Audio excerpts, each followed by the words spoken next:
네, 내년도 최저임금을 결정할 최저임금위원회가 가동되고 있습니다만 법정 심의 기한이 이틀 앞으로 다가왔습니다. 이틀밖에 안 남았는데도 노사 간의 입장차는 여전하다고 하는데요. 자, 이 문제 최저임금위원회 노동자위원회에 속해 있는 분이죠. 민주노총의 박희은 부위원장 연결해서 이야기 나눠보겠습니다. 나와 계시죠? 네, 안녕하세요. 안녕하세요. 일단 그 액수 문제 여쭤보기 전에 먼저 좀 점검할게. 노동자위원이었던 김준영 한국노총 금속노령 사무처장 있잖아요. 네네. 구속이 돼서 위원직에서 해촉됐다고 하는데 네. 이에 한국노총이 그 김만재 금속노령 위원장을 재추천했지만 고용노동부가 공동정범이라는 이유로 거부했다면서요. 그러면 지금 한 명이 비어있는 상태입니까? 네네네. 그러면 노사 그렇습니다. 동수가 아닌 거예요, 그러면? 지금 현재 노사 동수가 아니죠. 원래 이제 노사공 각각 9명씩 예, 27명이 심의를 하는데요. 예. 지금 노동자위원 1명이 빠진 상태에서 8명인 셈이죠. 만약으로 그럼 표결 들어가면 어떻게 되는 겁니까, 이러면? 그렇기 때문에 저희가 이제 문제를 계속 제기를 하고 있는 상황인데요. 이 법과 원칙을 강조하시는 분들이 이 최저임금법에도 없는 기준을 내세워서 노동자위원 추천을 마음대로 하려고 하면 안 된다고 생각을 하고요. 애초에 최저임금 위원장과 공익위원회 제안으로 구속된 노동자위원회에 대해서 무죄 추정 원칙을 준수해야 하고 또 본인의 의사와 무관하게 지금 최저임금위원회에 출석이 안 되고 있고 노사 동수 대등의 원칙을 준수할 필요가 있다고 해서 위원 해촉이나 재추천 절차가 아니라 대리 투표할 수 있는 방안을 운영위하고 전원 회의에서 논의를 하고 있었거든요. 그런데 갑자기 이제 고용노동부가 강제 해촉을 하고 위원 추천 기준을 갖고 부당하게 지금 개입하고 있는 상황인데요. 결국 업종별 구분 적용이 부결됐으니까 다행인데 형식적이나마 노사 공동수로 구성돼서 주요한 내용은 심의를 표결로 처리해 왔거든요. 그래서 경제 위기 상황이라면서 부자 재벌 감세 정책은 펼치는데 노동자들에게는 임금 인상을 자제하라고 정부가 강조하잖아요. 결국 내년 최저임금 수준에 정부가 이런 식으로 영향력을 행사하려는 거 아닌가 이렇게 생각이 들고요.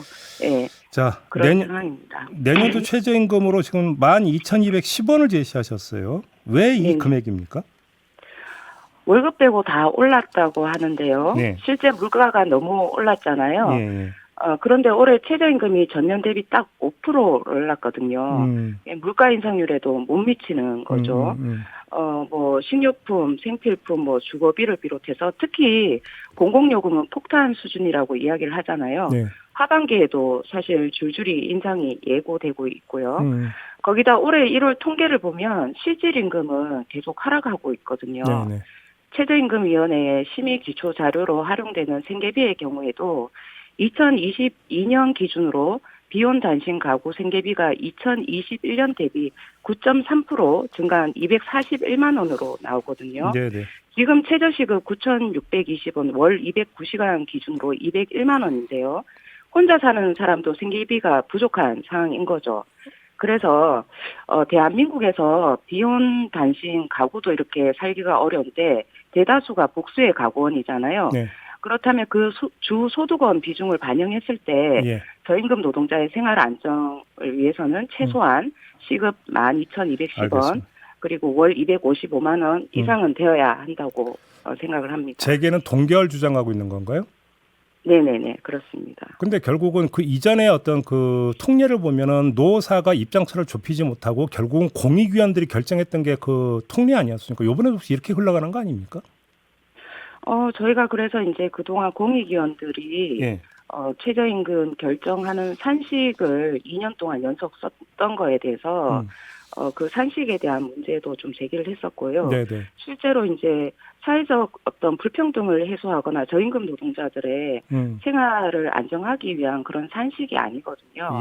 그리고 이제 그런 측면에서 어쨌든 최저임금위원회의 독립성이나 공정성도 계속 제기를 해온 상황입니다. 올해 이제 상황이 어떻게 될지는 실제 좀 더 지켜봐야 할 것 같습니다. 그러면 아무튼 노사 간의 그 노동계와 어떤 재계 그 줄다리기 과정에서 공익위원들이 의견을 좀 내놓은 게 없습니까? 이 정도면 좀 적당한 거 아니야? 이런 어떤 그 타협은 내놓은 게 없습니까? 아직까지는? 이제 오늘 최저임금위원회 8차 전원회의가 시작되는데요. 예. 그동안 이제 최저임금위원회에서는 업종별 구분 적용 심의가 계속 진행됐었기 때문에 금액 얘기는 별로 안 됐어요. 예, 그동안? 금액 얘기는 이제 시작을 해야 되는 상황이죠. 네. 그럼 이게 법정 시한 넘겨서 논의가 계속될 가능성도 배제할 수는 없겠네요. 배제할 수 없다고 생각하는데 예. 지금 현재는 이제 법정 시한을 계속 준수하겠다라는 입장을 내고 있어요. 예. 그런데 이제 노동자 위원 한 명에 대한 문제도 지금 해결이 안 됐고, 그러니까. 그리고 6월 29일까지 네. 내년도 최저임금 수준을 논의하기에는 시간적으로도 상당히 부족한 상황이라고 봐야죠. 보통 이게 8월에 지금 그 최종 확정해서 발표하게 돼 있죠. 8월 5일 날 노동부 장관이 고시하도록 되어 있습니다. 8월 5일 날 돼 있는 거죠. 그러면 예를 들어서 좀 법정 시한을 넘기더라도 논의는 좀 더 할 수 있는 거 아닙니까?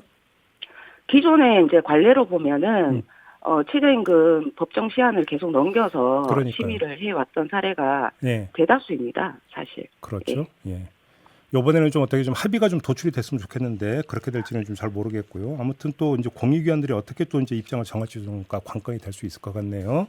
네네. 알겠습니다. 오늘 말씀 여기까지 들을게요. 고맙습니다, 부위원장님.